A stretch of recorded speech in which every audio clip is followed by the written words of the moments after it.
Bismillahirrahmanirrahim. Wassalatu wassalamu ala Rasulillah wa ala alihi washabihi wa man wala. Subhanaka la ilma lana illa ma 'allamtana innaka antal alimul hakim. Wa la hawla wa la quwwata illa billahil aliyyil azim. Alhamdulillah, dapat kita bertemu pada malam ini selepas kita menaikkan ibadah kita dan solat tarawih dan witirnya, dan kita berada pada akhir Ramadan. Malam ini adalah malam ke 28 Ramadan. Di penghujung Ramadan ini kita doa mudah-mudahan Allah Subhanahu wa taala mengampunkan dosa-dosa kita, dan itulah dia antara doa yang Nabi SAW ajarkan, supaya kita mendoakan Allahumma innaka afuwwun karim tuhibbul afwa fa'fu anna.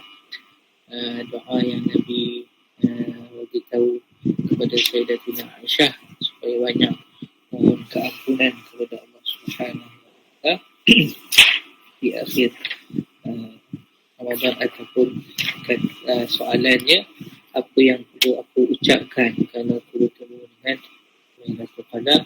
Itulah doa yang Nabi SAW ajarkan. Ya, Alhamdulillah, kita tadi pagi kita dah kita baca kitab dalam sejam. Malam ni kita sambung lagi. Cuba hari ni pagi tadi kehadiran tak macam sebelum ni lah. Ada berapa puluh ke tadi? 40 ke 50 tak ingat. Biasanya sebelum ni ada 70 orang. Orang yang tak daftar kehadiran ataupun bagaimana, wallahu a'lam. Okey, malam ni kita ada 50 orang. Sebelum kita baca kitab, saya nak bagi peringatan berkaitan tentang tugasan. Okey, ada Dr. Mazlan cakap kat saya ada yang masih lagi keliru dengan apakah tugasan yang saya subjek ini perlukan untuk kalian laksanakan. Okey, saya dah update dalam UKM Folio, boleh tengok situ. Maksudnya tugasan antum ni ada dua sahaja. Tugasan yang pertama ialah tugasan individu. Apa tugasannya? Tugasannya itulah dia antum kena baca kitab-kitab pengenalan berkaitan ilmu kalam yang saya suruh baca, Istihsan al-Hawd fi ilmu kalam. Lagi kita apa lagi, betul makna ilmu kalam, betul terjemahan daripada kitab Hasan Syafi'i itu. Kemudian Dr. Ibrahim punya buku, itu yang saya suruh baca. Maksudnya kalau antum baca tu, dah baca tu, tambah lagi bacaan lain pun tak ada masalah. Jadi tajuknya berkaitan tentang kedudukan ilmu kalam, kan? Apa ke tajuknya? Boleh semak dalam UKM Folio. Saya dah kemas kini. Okay, tugasan yang pertama ialah tugasan individu. Apa tugasannya? Tugasannya ialah saya tulis itu dah satu pos pengenalan ilmu kalam, iaitu pengenalan kitab ke apa semua, situ pengenalan. Kemudian tugasan satu, kedudukan ilmu kalam dalam Islam. Ini yang saya minta baca Istihsan al-Hawd. Saya terjemahan Istihsan al-Hawd, hakikat ilmu kalam. Kemudian ilmu kalam Faucis Berbis, dan beberapa kitab lain. Kitab lain ikutlah nak tambah kitab apa terpulang. Apa kitabnya? Kitabnya antara yang telah saya masukkan dalam kitab-kitab ilmu kalam yang rujukan tu, boleh download situ, semua ada link dia yang saya letak. Itu tugasan individu. Markah untuk tugasan individu ni adalah 20 markah. Okey, kalau dah siap nak hantar kat siapa, yang ini kena hantar ke pensyarah tutorial. Di pensyarah tutorial dia akan bagi markah 20 markah di sini. Okey, itu satu. Yang kedua, tugasan 2, isu-isu dalam pengajian ilmu kalam. Ini tugasan kumpulan 3-4 orang, 4 orang lah ada 4. Okey, pilih satu tajuk yang bawah ni, kemudian buat esei dia, kemudian buat pembentangan. Esei dalam 20 markah dan 10 markah pembentangan. Okey, nak hantar ke siapa? Yang ini juga sama, hantar kepada pensyarah tutorial. Jadi pensyarah tutorial ia akan bagi markah kepada antum 50 markah. Okey, 50 markah akan diberikan oleh pensyarah tutorial masing-masing. Okey, tu nak kena ingat. Okey, mana lagi 50 markah? 50 markah itu ialah kuis. Ni mengganti periksa lah kan. 50 markah kuis 1 dan kuis 2. Soalan dah bocor dah. Okay, soalan dah bocor dah. Kuis 1 menjelaskan ciri-ciri dan faktor kelahiran ilmu kalam, berkaitan apa dia ciri-ciri ilmu kalam, apa dia sejarah ilmu kalam. Mudah kita simpulkan apa dia tajuk ni ialah Mabadi Ashrah. Studilah Mabadi Ashrah tu, soalan akan keluar berkaitan tentang Mabadi Ashrah. Ada belaka situ, takrifnya, sejarahnya, apa lagi, tajuknya, perbincangannya, 10 benda tu lah. Inna Mabadi kullu fannin Ashrah. Kita telah sama-sama lihat penjelasan daripada syair Mabadi Ashrah. Okey, kunci dia Mabadi Ashrah. Okay. Itu kuis pertama. Ini 20 markah. Okay. Kemudian ada satu lagi kuis yang kedua. Kuis yang kedua menganalisis isu-isu utama dalam perbahasan ilmu kalam. Okay. Apa yang akan keluar daripada persoalan ni? Persoalan ni keluar daripada kandungan kitab kita ni lah. Ya, ni Al-Azhar Mukhtasar Tawali' al-Adwa, akan keluar 30 soalan. Jadi di situ 30 soalan. Soalan untuk 30 markah. Jadi untuk nak study kat mana? Study kat kitab Mukhtasar Tawali' al-Adwa. Okey, itu 100 markah. Jadi jelas kot. Okey. 50 markah syarah tutorial yang akan bagi,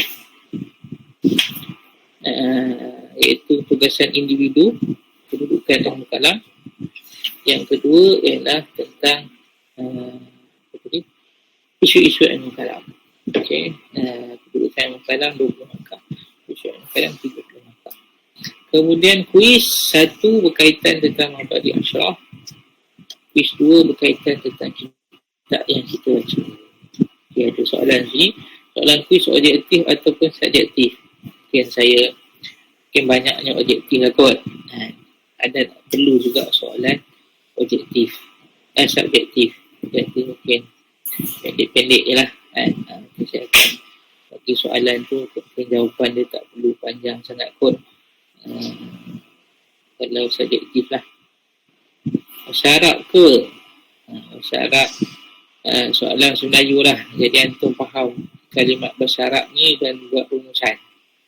Okay, kita dah baca kitab, kita buat nota lah. Macam tadi kita baca tentang boleh tak manusia ni mengenali Allah Subhanahu Wa Taala secara hakikat.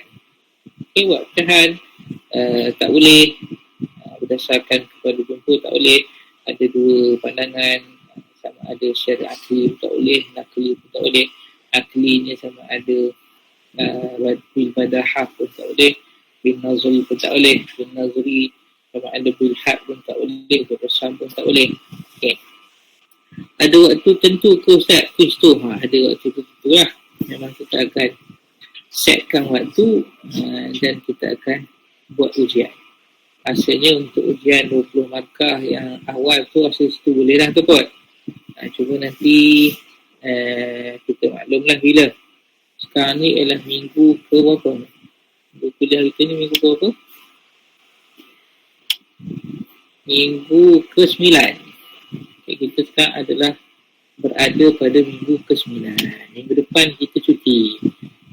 Kita tak kisah je nak cuti ni. Minggu depan nak kuliah juga, hari Rabu. Nanti maklumlah dalam grup saya akan tanya semula. Kalau tak ada masalah, suruh hari Rabu kita kuliah jugalah. Kita nak baca habis bahagian kitab kita ni. Okay, ada soalan lain? Okay, kalau ada lagi boleh selit-selit lah. Okay, bismillah, alhamdulillah, wassalatu wassalamu ala rasulillah. Sambung kita dalam kitab kita ke surat 85 dalam tajuk berkaitan tentang ma'rifah ataupun al-kalam ala zatihi ta'ala wa sifatihi wa af'alihi. Perbincangan berkaitan tentang zat Allah Ta'ala, sifat Allah Ta'ala dan af'al berkaitan Allah Ta'ala. Okay, kita dah habis tajuk berkaitan tentang mengetahui zat Allah Subhanahu wa Ta'ala. Cuma ada sebahagian yang mengatakan boleh menyalahi mutakallimin dan mereka menolak pandangan batasan untuk mengenali Allah Ta'ala dengan badahah dan nazar itu tak kenalah, sebab dia kata boleh untuk kita mengenali Allah Ta'ala secara ilham atau secara faham hati. Okay, habis tu tajuk. Summa i'lam, kemudian ketahuilah kamu anna af'alal ibad, sesungguhnya perbuatan hamba makhluqatun lillahi ta'ala jami'aha.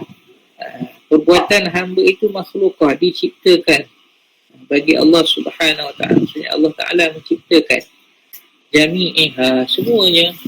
Perbuatan hamba diciptakan oleh Allah Subhanahu wa ta'ala semuanya, baik buruk dan sebagainya, Allah Ta'ala yang ciptakan. Okay. Qala ta'ala firman Allah Ta'ala, wallahu khalaqakum wa ma ta'malun. Ini adanya Allah Ta'ala mencipta kamu, wa ma, dan apa yang ta'malun, yang kamu kerjakan, yang kamu laksanakan. Ai khalaqakum, iaitu khalaqakum, dia menciptakan kamu, wa khalaqa, dan dia juga mencipta amalakum, amalan kamu. Fima, pada perkataan ma, wa ma. Okay, wa ma ta'malun. Ma adalah masdariyah. Ma itu adalah masdariyah dengan maksud au, iaitu khalaqakum, Allah Ta'ala mencipta kamu, wa khalaqal ladzi ta'malunahu, menciptakan kamu, wa khalaqa, dan menciptakan alladzi, yang ta'malunahu, yang kamu laksanakan. Itu satu. Ma adalah ma masdariyah dengan maksud khalaqakum wa khalaqal ladzi ta'malun. Yang kedua, fa mausulah. Fa sebagai isim, ma sebagai isim mausul. Maksudnya wal fi'al, dan perbuatan itu silatuha. Silah dia ada, kalau ada isim mausul ni dia ada isim mausul dan apa yang berkait dengan isim mausul tadi. Yang berkait itu adalah fi'al, perbuatan. Wa ma adalah isim mausul. Fi'al wa ma ta'malunahu itu adalah silah yang kembali kepada ma tadi. Apa yang kamu laksanakan. Wal a'id mahzuf, kemudian kita sini yang kembali kepada mausulah dengan sila tuha ini dihazafkan. Apa yang dihazafkan? Alladhi, wallahu khalaqakum wa ma ta'malun. Jadi dikatakan di tengah tu ada alladhi, walladhi ta'malunahu, dan apa yang kamu laksanakan. Wahada yusamma 'inda al-'arifin, dan ini yusamma, dinamakan di sisi ahli arifin, orang yang mengenal Allah Subhanahu wa ta'ala, sebagai wahdatul af'al. Wahdatul af'al ni kesatuan perbuatan. Maksudnya apa Allah Ta'ala mencipta manusia dan segalanya. Kita biasa mungkin dengar istilah wahdatul wujud. Wahdatul wujud. Wahdatul wujud, ada orang yang tak berhati-hati, dia terus kata sesat. Sedangkan wahdatul wujud itu kita kena jelaskan, kita kena ketahui maknanya. Apa maksud wahdatul wujud? Jadi dia pun jelas. Wahdatul wujud itu maksudnya segala yang ada ini kembali kepada wujud yang sebenar, iaitu ialah Allah Subhanahu. Jadi tak ada masalah. Memang kita ini ibaratnya ialah cerminan daripada kudrat kuasa perbuatan Allah Subhanahu Wa Taala. Okey, kita tengok cermin. Okey, kita tengok cermin dan kita nampak kita satu lagi yang ada kat cermin. Okey, ni Pak. Makhluk ini ialah apa yang ada dalam cermin tu saja. Adakah dia wujud? Dia tidak wujud. Dia adalah cerminan kepada hakikat yang sebenar yang berada di depan. Ibaratnya lah. Jadi kita ini ibarat cerminan kepada Allah Subhanahu Wa Taala sahaja. Bukan wujud yang sebenar. Kenapa bukan wujud yang sebenar? Kerana wujud kita ini bergantung dengan wujud Allah Subhanahu Wa Taala. Allah Taala mewujudkan. Kita ini wujud bersebab. Allah Ta'ala itu wujudnya tanpa sebab. Jadi itu istilah wahdatul wujud yang diterima. Adapun di sana, walaupun begitu ada wahdatul wujud yang salah dengan maksud manusia ini dikatakan bersatu dengan Tuhan. Okey, kalau wahdatul wujud dengan maksud ittihad wal hulul, ittihad ni bersatu, berpadu kan. Hulul ni menempat. Ittihad bersatu dua tubuh atau kita katakan makhluk dan Tuhan. Jadi itu yang dia kata, kalau kata begitu itu kafir lah. Dia kata dalam diri itu ada Tuhan ataupun aku adalah Tuhan kerana Tuhan bersatu berpadu dengan tu contoh. Ataupun hulul. Hulul ni dengan maksud menempat. Tuhan itu menempat di dalam badan. Jadi kalau wahdatul wujud yang dihurai ataupun yang diberi maksud dengan ittihad wal hulul itu dia bawa kepada kafir. Ini juga wahdatul wujud golongan sesat. Jadi wahdatul wujud di sisi ahli sufi biasanya mereka menyatakan wahdatul wujud dengan maksud wahdatul syuhud. Satu sahaja penyaksiannya. Hanya yang dilihat hanyalah Allah Ta'ala. Itu pada Allah Ta'ala. Tapi kalau wahdatul wujud dengan maksud hulul wal ittihad, itu boleh membawa kepada kekufuran. Okey, di sini diistilahkan sebagai wahdatul af'al. Satu sahaja perbuatan. Allah Ta'ala mencipta makhluk dan apa sahaja yang dibuat oleh makhluk. Kita katakan wahdatul af'al. Wa minha yu'lam butlanu da'wa, dan daripadanya diketahui yu'lam butlanu da'wa, batilnya dakwaan, anna syai'an, bahawasanya sesuatu yu'assir, memberi kesan bitabi'ihi, dengan tabiatnya, atau biquwwatihi, ataupun dengan upayanya, ataupun dengan potensinya. Jadi ini dia menolak dakwaan sebab ada pandangan semua tempat Mu'tazilah. Jadi dia kata syai'an, sesuatu ni dia memberi kesan, maksudnya dia melaksanakan secara tabiat dan secara potensi. Tak, hakikatnya semua itu datang daripada Allah Subhanahu Wa Taala. Ini dalam masalah ni af'alul ibad ni ada dua ahli sunnah wal jamaah berada di antara dua pandangan yang ekstrim. Satu ialah Qadariyah, satu lagi ialah Jabariyah. Qadariyah mengatakan maksud manusia berupaya sepenuhnya, tak ada campur tangan Allah Ta'ala. Jabariyah mengatakan manusia tidak berupaya sepenuhnya. Yang berkuasa hanya Allah Ta'ala. Sebab tu dia katakan Jabar. Jabar ni terpaksa. Kalau Qadar tadi berupaya. Jadi itu dua pandangan yang ekstrim. Ahli sunnah berada di tengah-tengah dengan maksud kita katakan manusia ini Allah Ta'ala yang beri upaya, tetapi dialah yang memilih perbuatannya. Apa? Di tengah di antara dua pandangan tersebut. Okay.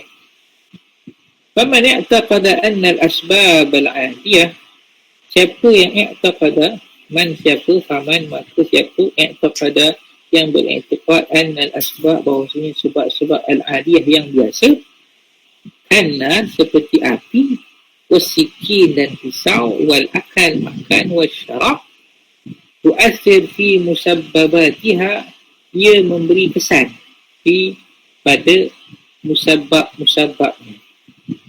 Api musabbabnya apa? Membakar.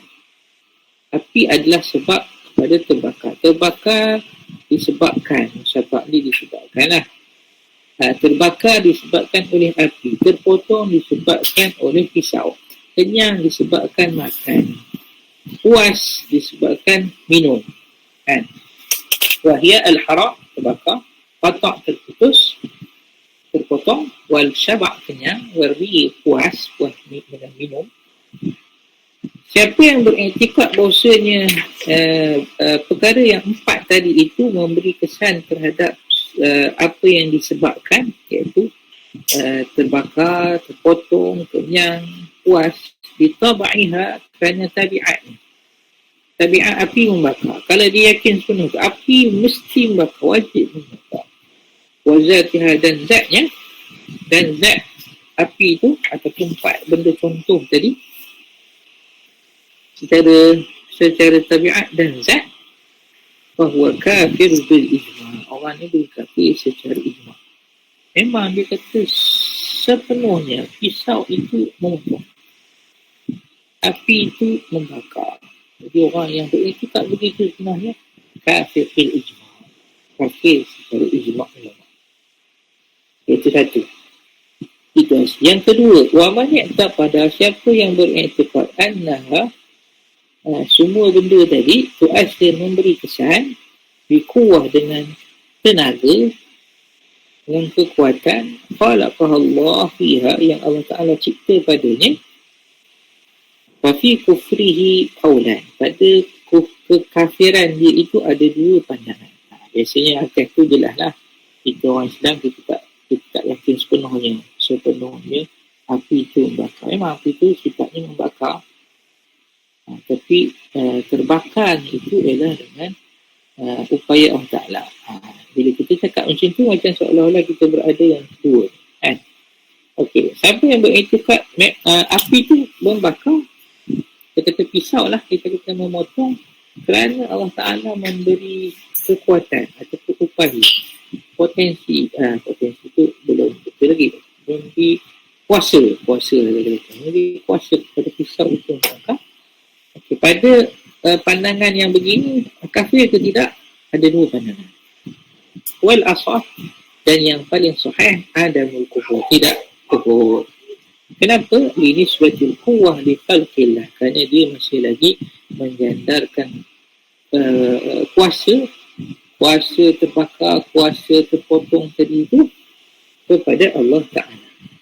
Al-Mu'tazilah, seperti orang Mu'tazilah, Al-Qailina, yang mengatakan innal abda, sesungguhnya hamba, yakhluqu, menciptakan af'al nafsihi, perbuatan dirinya, biqudrati khalaqa Allah, dengan kudrah, dengan kuasa yang Allah Ta'ala cipta padanya. Ini seperti pada pandangan Mu'tazilah. Sebab itu kita ahli sunnah wal jamaah tidak mengkafirkan Mu'tazilah kalau dalam masalah ini. Dia masih lagi kaitkan dengan Allah Ta'ala. Fal asah adamu kufrihim, maka yang paling sahih, kita tidak mengkafirkan Mu'tazilah dengan pandangan begini. Bal hum, bahkan mereka fasikuna, fasik, mubtadi'una, ahli bid'ah. Sebenarnya orang duk sebut ni bid'ah. Itu dalam masalah fiqah. Masalah fiqah ni tak ada masalah, ada dalil, go on, kan? Walaupun dia tak setuju dengan dalil kita, dia kata lepas apa, ada dalilnya ada. Dan ulama pun istimbat. Kita tidak berasaskan dalil sahaja, kita berasaskan kepada analisis ulama. Sebab itu kita perlu kepada mazhab. Imam mazhab inilah yang menganalisis dalil-dalil sehingga diputuskan hukum.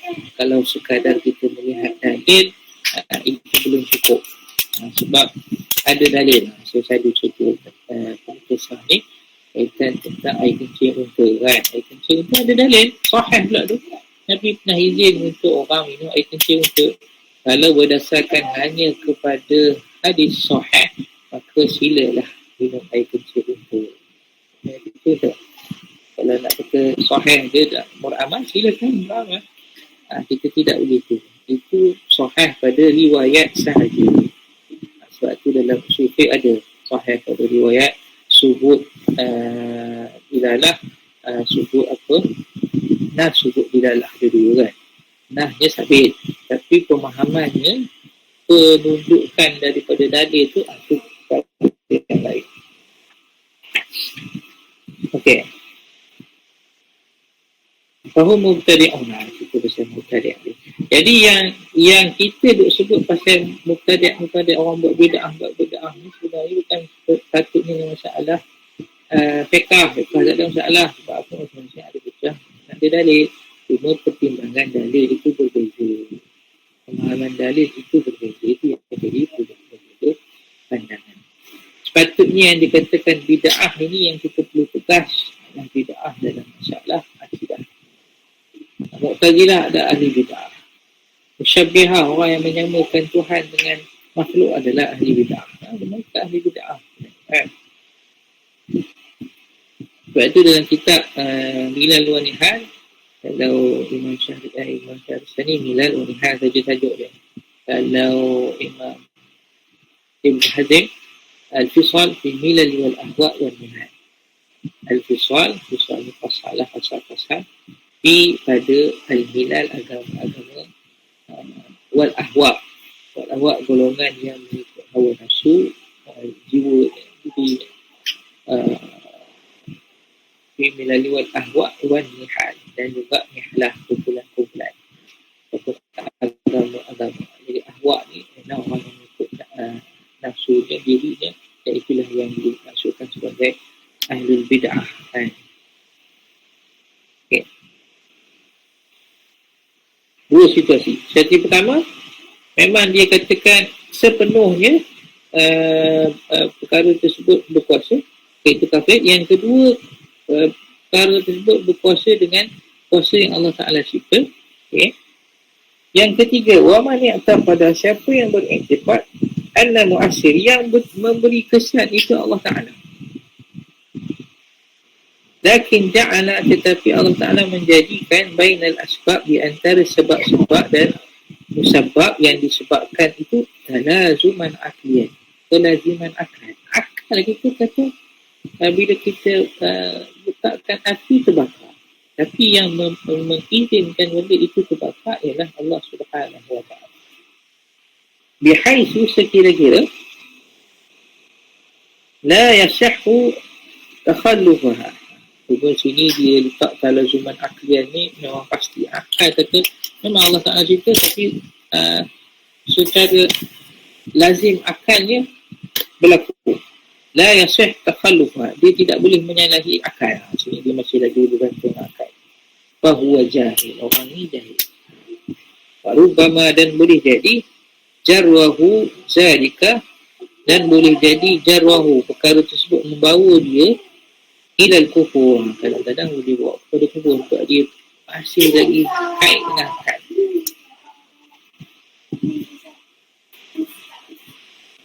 Fa'innahu, maka sesungguhnya dia yang yungkiru. Orang yang macam ni dia boleh mengingkari mukjizat. Nampak masuk pada Al-Quran. Kadang-kadang dia boleh mengingkari mukjizatil anbiya sebab dia masih pegang akal. Mustahil Nabi boleh mustahil boleh keluar air di telah jari Nabi. Kalau kita nak ikut akal, macam mana macam mana boleh keluar air pula kat tangan Nabi? Itu orang yang masih lagi berpegang dengan akal dia.